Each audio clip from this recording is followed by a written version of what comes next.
Quick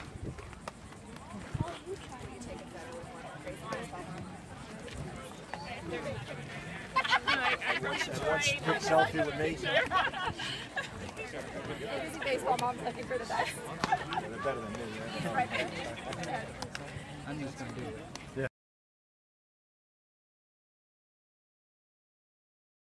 Well, just first of all, how'd you get involved in coming down here today and speaking to the kids? Well, I got involved. I've been in contact with Bobby Holland, and he asked me about joining the Ripken Experience, and I said yes. I mean, Cal Ripken was very huge in my development as a player and a person, because when I was a 12-year-old kid going to watch spring training games at Tinker Field in Orlando, Cal Ripken and Eddie Murray stopped and signed autographs for myself and hundreds of more kids. So I always knew if I was going to be a baseball player, I was going to do the same and give back as much as I could. So it was a no-brainer for me.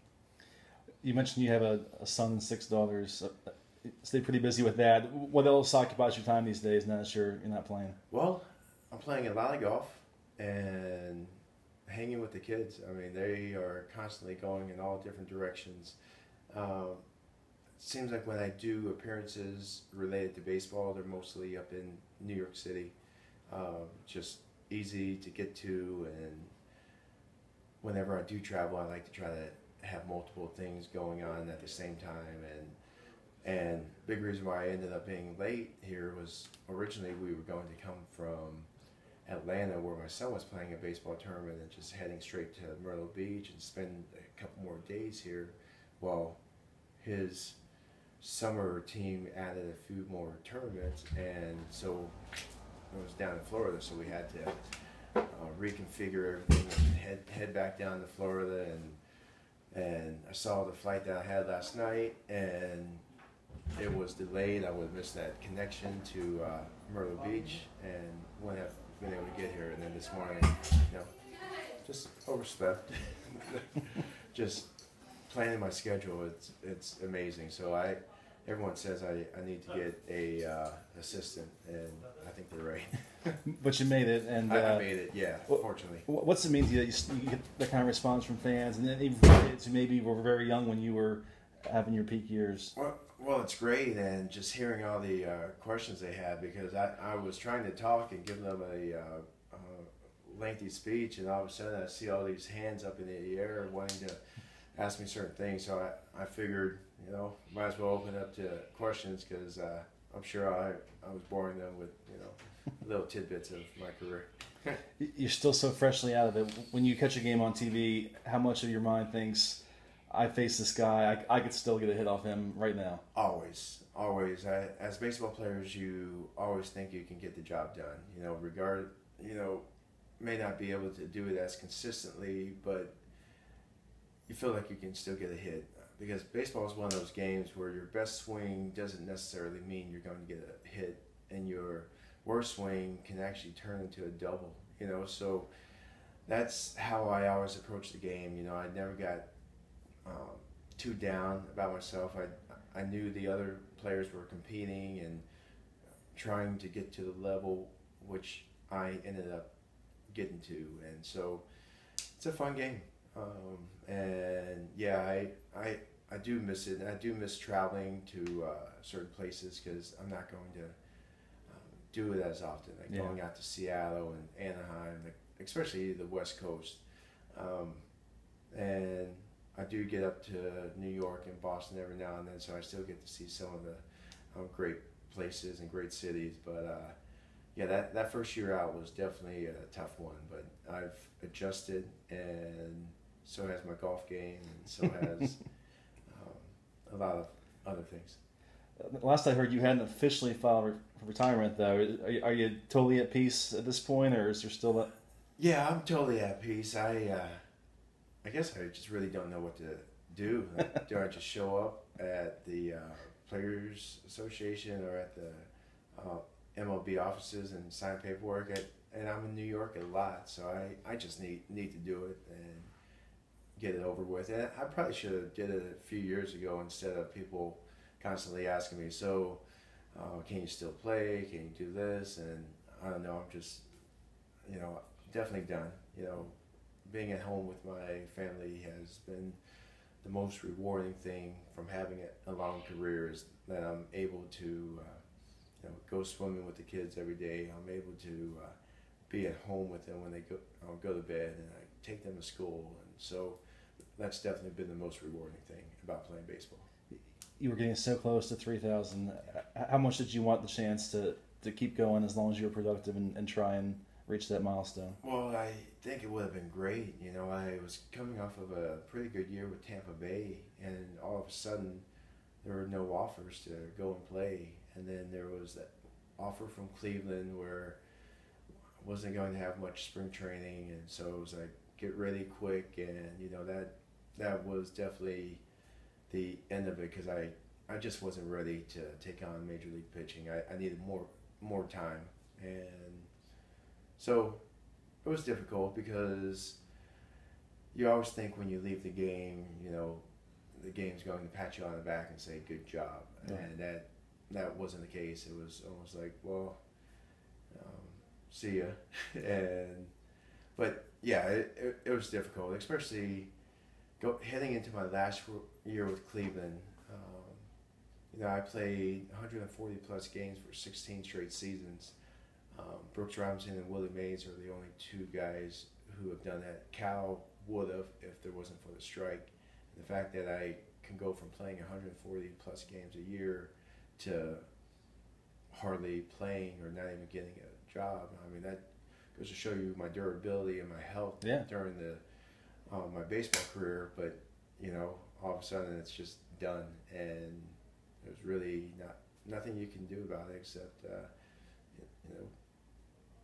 go on and live your life. I'm not the only one it's happened to, and won't be the last. I think around my time when I was done, the Gary Sheffields and the Vladimir Guerreros and Hideki Matsui, very productive players, all of a sudden wasn't given that opportunity to continue.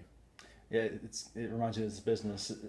On that same vein, leaving Boston, was there a part of you that, as much as the Yankees thing was successful for you, wishes you could have just finished your career there and put 10 plus years in? It would have been great if that opportunity was there, but they knew they had a plan.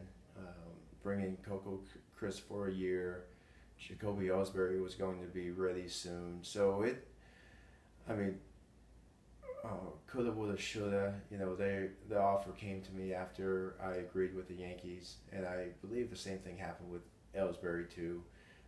Nobody ever leaves Boston happy, and I was definitely one of them, because I put my heart and soul into it. And unfortunately, when you become a free agent, your team always wants to try to improve, and they tried.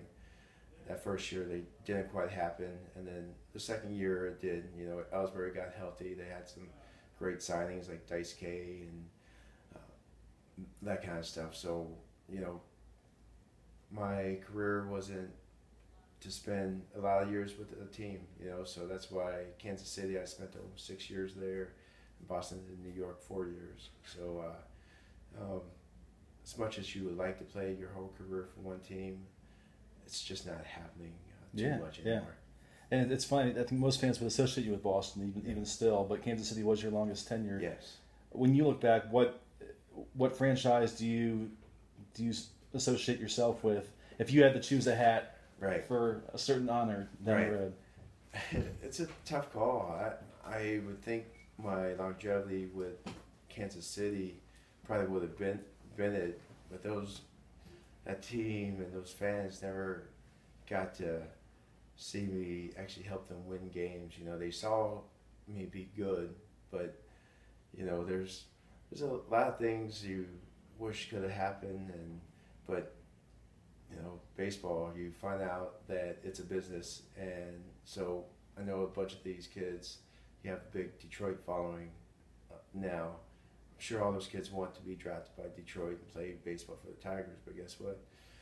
A couple of them are probably going to play for the Indians and their rivals, and all their friends and family are going to go, what? How could you do that? But when you have a chance to put on a professional jersey or a major league jersey, I mean, you try to continue to play as long as you can, and that's what I tried to do. Unfortunately, my time stopped a little bit before I was ready for it. Yeah. When you went to New York, was there any awkwardness early on among the guys you've been playing against? How did they welcome you in or initiate you to their side of things? Well, it wasn't awkward with the players because the Yankee players always knew what Mr. Steinbrenner wanted to do. He always wanted to field a very good team. And once someone starts struggling, they replace you. So the Yankees always want the best players. And at the time, they got a really good one in me. But it was tough. I mean, I never wanted to leave a team when I was a free agent. I knew I was going to leave Oakland because I'm an East Coast kid, wanted to be closer to home. But every time you're a free agent, you think, all right, the team's going to re-sign you, especially after positive years, and it just doesn't happen that way. Yeah. I mean, it's strange, but it doesn't unless you're, teams will bend over backwards if you're a guy who's on a team for a long time, and they'll continue to keep you around and maybe talk to you when it's time to let you go and say, we would love to have you, but we're going a different way. I always thought I was going to return to the team I played for the year before, except for the A's. Yeah. Well, do you think about the Hall of Fame at all? Is that a thought that crosses your mind? And what do you feel your case is or your chances? Well, I think about it because I get asked about it, and the way they vote on certain things, you just don't know. I mean, especially with the era that we played in, a lot of guys were taking illegal steroids and all that stuff, and it seems like everyone's being thrown into that category, but I can honestly say that I played the game, never took anything. So playing clean and putting together a great career, I'm not sure what justifies being a Hall of Famer anymore. I know they're starting to look at how many All-Star games you play in. Well, back then there were only 50 spots for the All-Star game. Now there's 75, so now more and more guys are getting into All-Star games. The way they're looking at MVP votes now, well, during the years that I played, a lot of guys who won the MVP or got votes were partaking in illegal steroids. So it's gonna be really difficult to figure out how they're going to vote. All I know is I had a very good career. I played it clean. I played it the right way, and I was fortunate to win 2 championships. So being looked at by your teammates as the go-to guy, and I think that's the most important thing. And there's so many guys who won't make the Hall of Fame, but you remember them as some of the best players of all time. I mean, Don Mattingly sticks out to me. I mean, he was the best player for 10 straight years, and unfortunately injuries kept him out. So Dale Murphy. Yeah, Dale Murphy, amazing. Larry Walker. I mean, there's so many great players who aren't going to sniff it, but when I look at them, I'm in awe over some of the things that certain players have done. I mean, Jeff Bagwell. But a lot of guys are being voted on assumption now too. And for me, Roger Clemens. I mean, the fact that